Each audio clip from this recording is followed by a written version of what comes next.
আজ পরিবেশিত হবে প্রখ্যাত সাহিত্যিক বিভূতিভূষণ বন্দ্যোপাধ্যায়ের একটি অনবদ্য ছোট গল্প শিকারী। জংলি দেহাতি বালক মাগনিরাম। রামজির কাছে মেগে ওকে নাকি কোলে পাওয়া গিয়েছিল। এরা ভগবানের কাছে ও মানুষের কাছে বিনয় প্রকাশ করতে অভ্যস্ত, তাই বৈশ্য বণিকদের মতো কুরুচি প্রদর্শন করে না ছেলের লাখপতিয়া, দৌলতরাম প্রভৃতি নাম রেখে। ঝাঁপড়িশোল গ্রামে ওর বাড়ি। মোটরের রাস্তা থেকে বাঁদিকে বেরুনো সরু রাস্তা। এই রাস্তার কিছু দূরে ফরেস্ট ডিপার্টমেন্টের শিমুল গাছের আবাদ। প্রায় ৩-৪ একর জমিতে শুধু ১৫০-২০০ শিমুল গাছ। ফাল্গুন চৈত্রে ফুল ফুটলে কি অদ্ভুত দেখায় রাস্তা থেকে। নিষ্পত্র বড় বড় গাছগুলিতে আগুন রাঙা পাপড়ি জ্বলছে শিমুল ফুলের। শিমুল গাছের আবাদ পার হয়ে একটা নদী, নাম বড়জোর নালা। বড় বড় শিলাখণ্ডের পাষাণ বাঁধানো তটভূমির ওপর ছায়ানিবিড় বনপাদপ শ্রেণী। তাদের তলা দিয়ে বর্ষার জলে ফুলে ফেঁপে দ্বিগুণ হয়ে বড়জোর নালা ছুটে চলেছে অদূরবর্তী শঙ্খ নদীর দিকে। শঙ্খ নদী আবার মহাঢাল পাহাড় শ্রেণীর তলায় গিয়ে মিশেছে মহানদীর সঙ্গে।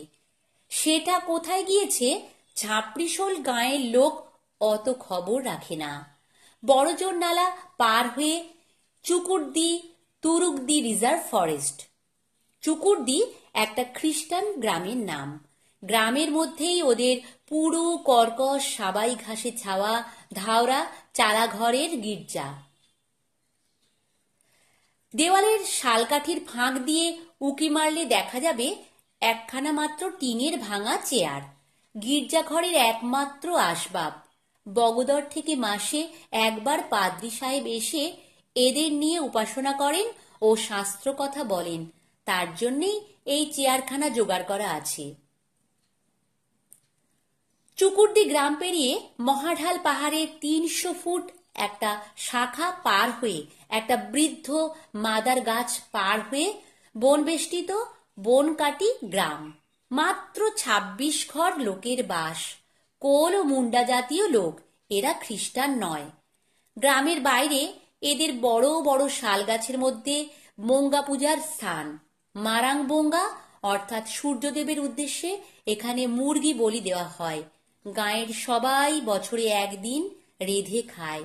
হাঁড়ি কুড়ি ফেলে যায় বোঙ্গাতলার এক পাশে।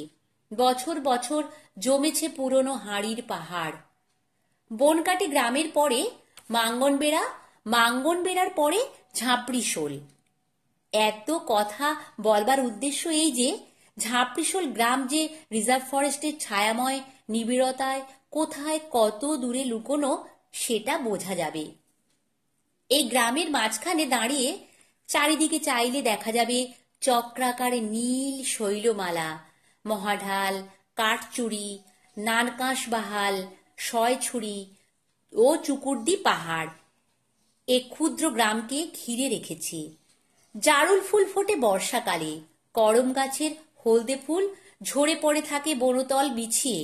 ধনেশ পাখি ডাকে, কেকা রব করে বনশীর্ষে ময়ূরের দল। মাগনিরাম ১৬ বছরের ছেলে। ম্যালেরিয়ায় ভুগে রোগা শরীর। এইসব জংলি গ্রামে বর্ষাকালে ম্যালেরিয়া একবার যাকে ধরে তাকে একেবারে কোথায় যে নিয়ে গিয়ে ফেলে। এ গ্রামের অধিকাংশ লোকের কিন্তু সুন্দর সুগঠিত দেহ, পাথরে খোদাই করা মূর্তির মতো। মেয়েরা পুরুষদের চেয়েও সুঠাম সাবলীল। অধিকাংশ মেয়ের মুখই যেমন সরল তেমনি সুন্দর। মাগনিরাম আজকাল অন্যমনস্ক হয়ে থাকে সর্বদা, নিজের অসুখের জন্যেই বোধ হয়। বন্ধু ননকুয়া এসে বললে, চল মাছটা ধরে আনি। মাগনিরাম রাগের সঙ্গে বললে, নাই যাব। কেনে? উদাস লাগছে মাথাটা। দুখাচ্ছে? না হে, উদাস লাগছে। ও কোথায় তোর কি কাম? নাই যাব, ভাগি যা। কেনে ভাগবে? দিখাবো তোকে, দেখবি? কাঁড় ধরবার হাতটি নি দিখাবি কোথা থেকে? ও তো সোজা, ভাগি যা, নাই যাব। মাগরিরাম রাগের সঙ্গে একটা ঢিল ছুঁড়ে মারলে ননকুয়া হাসতে হাসতে পালিয়ে গেল।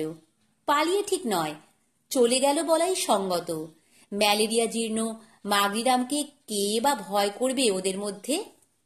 মাগরিরাম সেই দুঃখেই উদাস মনে থাকে আজকাল। বড়জোর নালা ঘুরে ঝাপড়িশোলের নিকট দিয়ে গিয়েছে সিকিমায় দূরে একটা বন পার হলেই। এই নালার ধারে বনের ওপারে গ্রামের লোকেরা বর্ষাকালে কান্দা আলু তুলতে যায়।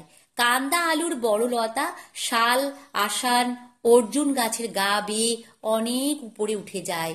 সেই অত উঁচুতে যেখানে বনের ময়ূর নৃত্য করে বর্ষার মেঘ পাহাড়ের শিখরে জমলে, সেখানে ফুটে থাকে কান্দা আলুলতার নীল ফুল। মাগনিরাম সে ফুল দেখে মুগ্ধ হয়ে যায়, কিন্তু অত উঁচুতে উঠে ফুল সংগ্রহ করতে পারে না বলে গ্রামের মেয়েরা তাকে খ্যাপায়, দোষ ধরে, মানুষ বলে ভাবে না।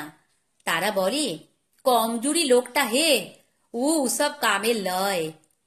ও উত্তর দেয়, গায়ের জোর লাছে তো কি করছে, তুদের মনটা নেই যে হে। বুধনি হেসে বলে, মনে কি করবে, ও তোদের বুঝাতে লাড়বো, জাহিল লোকদের বুঝাবো কি হে। উহ, ভারী জাহিল জাহিল করতে এসেছে, বড় পণ্ডিতা আছে তাই দিখাতে এসেছে, ভাগি যা, তুই ভাগি যা। ওরা রাগ করে, তোর ঘরে চাউল সিঝাই না মকাই মাগনি করি যে ভাগি যাব। এবার মাগনিরাম হাসে। মেয়েদের রাগ দেখে ওর হাসি পায়। বলে, যা যা, হুজুমে চালা কানা, ঠেঙ্গা কানা দো। এ কথার মানে, না গেলে লাঠি মারবো। মেয়েরা রেগে গালাগালি করে আরো। ও হাততালি দিয়ে হাসে, বলে, বিজলি চমকাও কানা দো, অর্থাৎ আকাশে বিদ্যুৎ চমকাচ্ছে। ও চমৎকার গান বাঁধে সেদিনটা বিদ্যুৎ চমকানি নিয়ে, নিজেই গায়। এবার মেয়েরা মন দিয়ে শোনে। ওর ওপর তাদের রাগ ও বৃতৃষ্ণা অনেকটা চলে যায়। বঙ্গা পরবের সময় ও নিজের বাঁধা ছড়া ও গান নিজের বন্ধু ননকুয়া ও ছোট বোন রতুকে শেখায়। আসলে মাগদিরাম হলো কবি, কবির বংশ বটে। ওর বাবা জাতে সাঁওতাল, কিন্তু রাঁচি শহরে কিছুদিন ছিল, সেই জন্যেই ওর ছেলের নাম মাগনিরাম, নতুবা সাঁওতালের ছেলের নাম মাগনিরাম হতো না।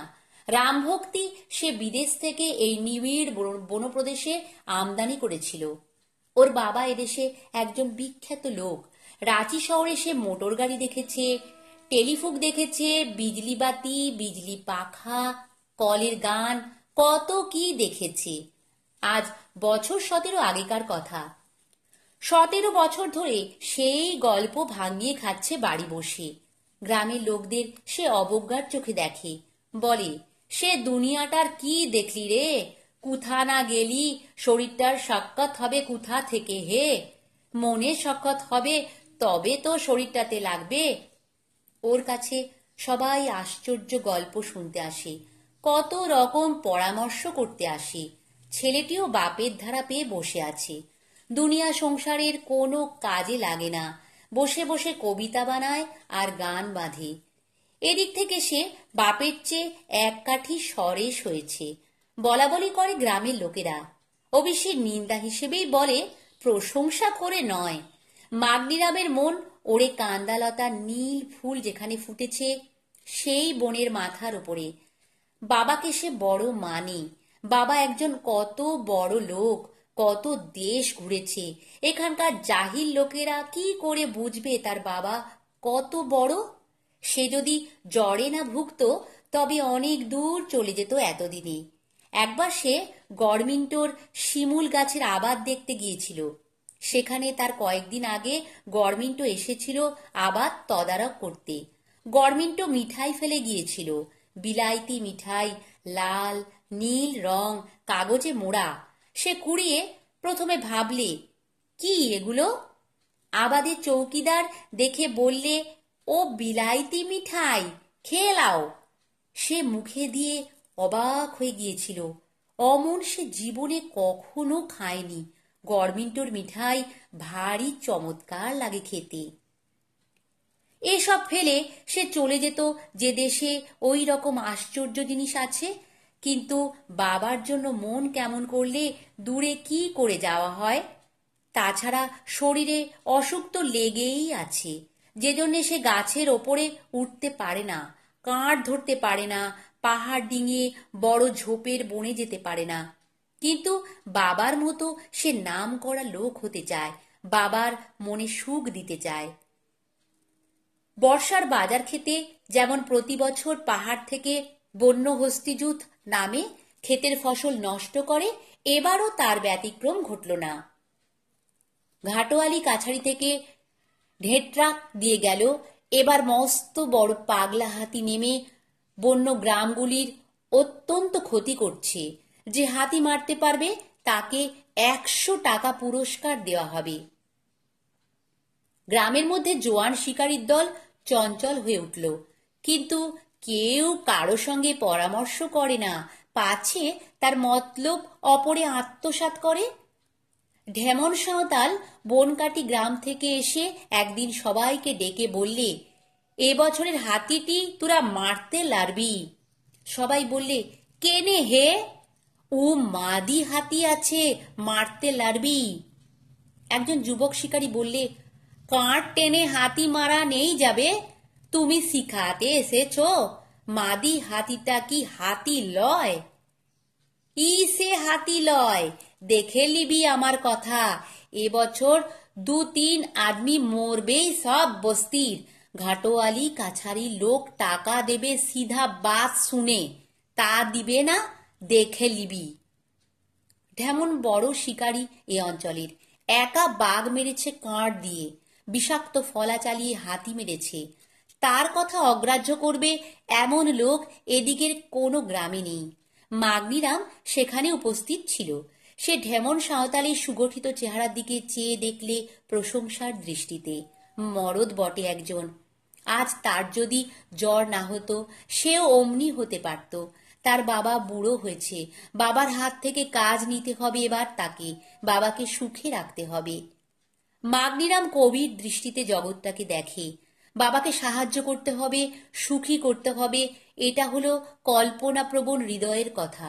কিন্তু বাইরের দুনিয়াটা শুধু কল্পনাতে চলে না, কল্পনাকে কার্যে পরিণত করবার কৌশলও শেখা দরকার। মাগনিরাম সেখানে নিজেকে অসহায় বোধ করে। কতদিন একলা বসে বসে কি ভাবে সেই জানে। বাবা কত বড় হয়ে যাবে 100 টাকা পেলে। কারা কিনবে, কারার দুধ খাবে, গরমিন্টোর মিঠাই আনিয়ে খাবে দুজনে। তার মা কবে মারা গিয়েছে ছেলেবেলায়, তার মনেও পড়ে না। বাবা তাকে মায়ের মতো করে মানুষ করেছিল। এখন সে যদি বাবাকে না দেখে, কে দেখবে? সেদিন সে শুনলে নিমপুরা আর বড়জোর নালার ধারে রোজ রাত্রে পাগলা হাতিটা নামছে। মাগনিরাম কাউকে কিছু না বলে বিকেলের দিকে একাই চলে গেল বড়জোর নালার ধারে। বর্ষায় বড়জোর নালার কুল ছাপিয়ে জল উঠেছে এপারে বাজরা খেতে, ওপারে পাহাড়, সুতরাং জল সেদিকে না বেড়ে এই কুলকেই ভাসিয়েছে। বাজরা খেতে হাতির পায়ের দাগ সর্বত্র, ক্ষেত তছনছ করেছে হাতি। সুমুখ জ্যোৎস্না রাত। মাগনিরাম ঢেমন সাঁওতালকে অনেক খোসামত করে 2টি বিষ মাখা শলা সংগ্রহ করেছে। বাঁশের চোঙায় ফুঁ দিয়ে সেই বিষ মাখানো শলা কিভাবে ছুঁড়তে হয় সেটা সে 2-1 বার দেখে নিয়েছে বটে, কিন্তু নিপুণ হাতে চালায় যারা, তারাই শলা চালাতে ইতস্তত করে। আনাড়ি মাগনিরামের কথা তো অনেক দূরের। মাগনিরাম বর্জর নালার ধারের একটা কুল গাছে উঠে বসে রইল সন্ধ্যার আগে থেকেই। আপন মনে গুনগুন করে গান করতে লাগলো, যদি আজ হাতিটা নামে। অনেক রাত্রে সত্যিই নামলো পাগলা মাদি হাতিটা। হাতি নয়, সাক্ষাৎ সমন। আজই সন্ধেবেলা এই খানিক আগে নিমপুরার একটি বুড়ো ক্ষেত পাহারাদারকে খুন করে এসেছে। তার সুরে তখনও টাটকা রক্তের দাগ। মাগনিরাম উত্তেজিত হয়ে উঠল। 100 টাকা রোজগার করে বাবাকে আনন্দ দেবার চরম মুহূর্ত সমাগত। দেরি করলে চলবে না। ঠিক যখন হাতিটা বড়জোর নালার ধারে কুল গাছের পাশে এসেছে, মাগনিরাম বাঁশের চোঙে ফুঁ দিয়ে শলা ছুড়ল। এর পরের ঘটনা টের পাওয়া গেল সকালবেলা। বাজরা ক্ষেতের মধ্যে 3 জায়গায় মাগনিরামের দেহের 3টি রক্তাক্ত থ্যাঁতলানো টুকরো। কিন্তু মাগনিরামের বাবাকে 100 টাকা দিয়েছিল ঘাটোয়ালি কাছারি থেকে। কেন তা বলি। বড়জোর নালার ওপারে সরকুন্দা জঙ্গলের কিনারায় প্রকাণ্ড পাগলা হাতিটা মরে পড়ে আছে আবিষ্কার হলো 3 দিন পরে। হাতিটার নাকের দুপাশে তখনও 2টো শলা গিঁথে ছিল।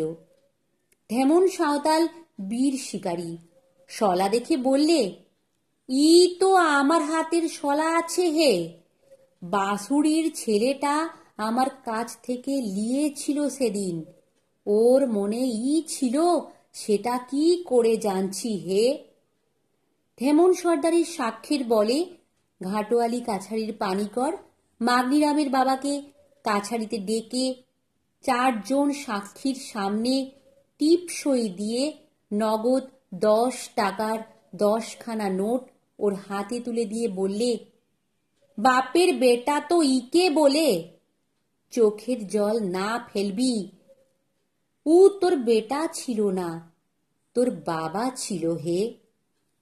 নমস্কার। গল্প পাঠ ভালো লাগলে চ্যানেলটি সাবস্ক্রাইব করো আর লাইক, কমেন্ট, শেয়ারও করে দিও।